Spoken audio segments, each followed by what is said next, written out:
Hello दोस्तों, welcome back.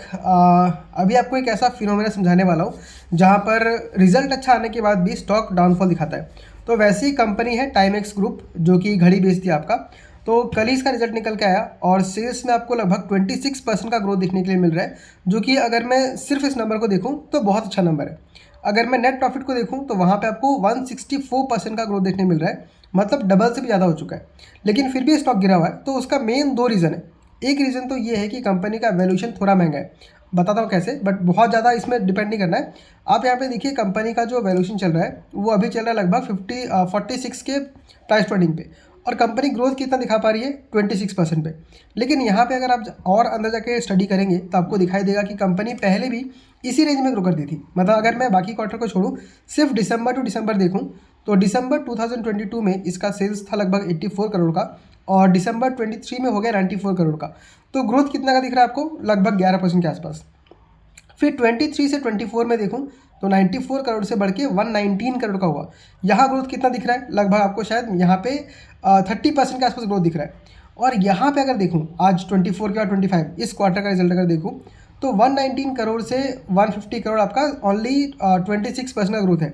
तो आप देख सकते हैं कि जो दिसंबर क्वार्टर रहता है वो हमेशा आपका म्यूटेड ही रहता है। और अगर मैं क्वार्टर टू से कंपेयर करूँ, तो यहाँ पे लोगों को क्या दिख रहा होगा कि क्वार्टर टू में इनका जो सेल्स था वो 243 करोड़ का था, जो कि घट के भी 150 करोड़ पे हो गया है।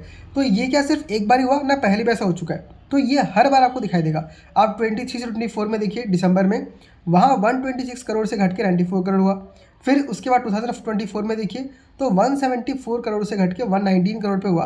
और यहाँ भी हमको सेम देखने के लिए मिल रहा है, 243 करोड़ से 150 करोड़ हुआ। यानी इस स्टॉक का जो बिजनेस साइकिल है वैसे ही काम करता है। दिसंबर वाले क्वार्टर में आपका जो होता है सेल्स थोड़ा बहुत फॉल करता है। तो यहाँ पे देखिए, रीज़न जो है यहाँ पे, ये जो आज जो हो रहा है स्टॉक के साथ, मतलब जो सेल्स में गिरावट देखने मिल रहा है, ये कोई नई बात नहीं है। ये पिछले 4-5 सालों से यही सिस्टम में चलता है। लेकिन क्योंकि देखिए, इन्वेस्टर्स को क्या चाहिए, उनको हल्का सा भी अगर प्रॉफिट में कुछ डाउनफॉल देखने मिलता है या नेगेटिविटी दिखता है तो सबसे पहले निकलते हैं। और दूसरी बात ये है, क्योंकि देखिए मेन है कि आपका जो prevention is better than cure. आप सेफ्टी से निकल जाइए, बाद में सिर्फ जब सब कुछ क्लियरिटी होगा तो फिर एंट्री कर सकते हैं। एक प्रॉब्लम इस कंपनी में और क्या है कि इस कंपनी कौन कौन नहीं करती है। तो जो इन्वेस्टर है उसके पास बहुत ज़्यादा इन्फॉर्मेशन अवेलेबल नहीं है। इन नंबर्स को देख के ही उसको अपना डिसीजन बनाना पड़ता है। तो ये बेटर सेफ देन सॉरी। यहाँ पे बहुत लोगों का अच्छा खासा प्रॉफिट बना होगा, तो उन्होंने यहाँ से प्रॉफिट बुकिंग किया है। लेकिन अभी देखिए, अगर मैं पूरे साल का देखूँ इसका, तो ये हर साल पे कैसे ग्रो कर रहा है। लगभग पिछले साल से कंपेयर करूँ तो 419 करोड़ के सेल से 538 करोड़ का किया है। मतलब 25-30 के आसपास परसेंट के आसपास से ये कंपनी ग्रो कर रही है। तो अब ऐसे कंपनी को जो 25-30% से ग्रो करे, उसका प्राइस टोनिंग हम लोग 30-35 या मैक्स 40 दे सकते हैं। तो उसके बेसिस पे अगर देखूँ तो यहाँ पे वैल्यूएशन थोड़ा महंगा है, 47 का मिल रहा है। तो ये मेरे ख्याल से बस उस चीज़ को मैनेज करने के लिए यहाँ पे डाउनफॉल देखने मिल रहा है। ऑफकोर्स कंपनी का कौन कौन अगर होता तो यहाँ पे हमको ज़्यादा क्लैरिटी मिलता, लेकिन वो क्लैरिटी नहीं मिलने की वजह से इसमें आपको अच्छा खासा फॉल देखने के लिए मिल रहा है। और मुझे लगता है कि वैल्यूएशन थोड़ा सस्ता हो जाएगा तो फिर से यहाँ पे बाइंग पोजीशन आएगा, क्योंकि कंपनी का बिजनेस मॉडल बहुत अच्छा है। इसका ROE ROC देखूँ तो बहुत ही अच्छा है। अब अगेन, मैं किसी भी कंपनी को डिफेंड नहीं करता हूँ, जो मुझे सामने से दिख रहा है उसको ही मैं एक्सप्लेन करने की कोशिश करता हूँ।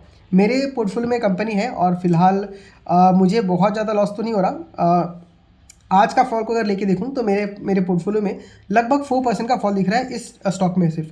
तो मैं इस क्वार्टर भी इसको होल्ड करने वाला हूं। मैंने नया एंट्री लिया था। अगले क्वार्टर में भी अगर मुझे बहुत बड़ा ग्रोथ नहीं दिखता है तो हो सकता है मैं इसको यहाँ पे एग्जिट कर सकता हूँ। तो यही था। तो अच्छी कंपनी में आपको हमेशा वैल्यूएशन को चेक करना है। हमेशा से आपको सेल्स के थोड़ा बहुत अगर आपको ग्रोथ नहीं मिल रहा है तो भाग नहीं जाना है, क्योंकि कई बार क्या होता है कि वैल्यूएशन महंगा होने की वजह से उसमें फॉल देखने मिलता है। लेकिन जैसे ही वैल्यूएशन कंफर्टेबल हुआ, वहाँ पे फिर से इन्वेस्टर्स लोग वहाँ पे एंट्री करते हैं, क्योंकि स्टॉक फिर से सस्ता हो जाता है। तो टाइमेक्स का ग्रुप के बारे में ये मुझे बोलना चाहता हूँ कि रिजल्ट अच्छा है, कंपनी भी अच्छी है, बट वैल्यूएशन थोड़ा महंगा होने की वजह से फिलहाल इन्वेस्टर निकल के जा रहे हैं। अब ये कोई रिकमेंडेशन नहीं है, मेरा खुद का ओपिनियन है। तो आपको भी अगर टाइमेक्स ग्रुप में इन्वेस्ट करना है या उसको स्टॉक को बेच ही देना है, तो वो डिसीजन आपको खुद ही बनाना पड़ेगा। मेरे वीडियोज़ को आप सिर्फ एक एजुकेशन पर्पज़ के लिए देखिए।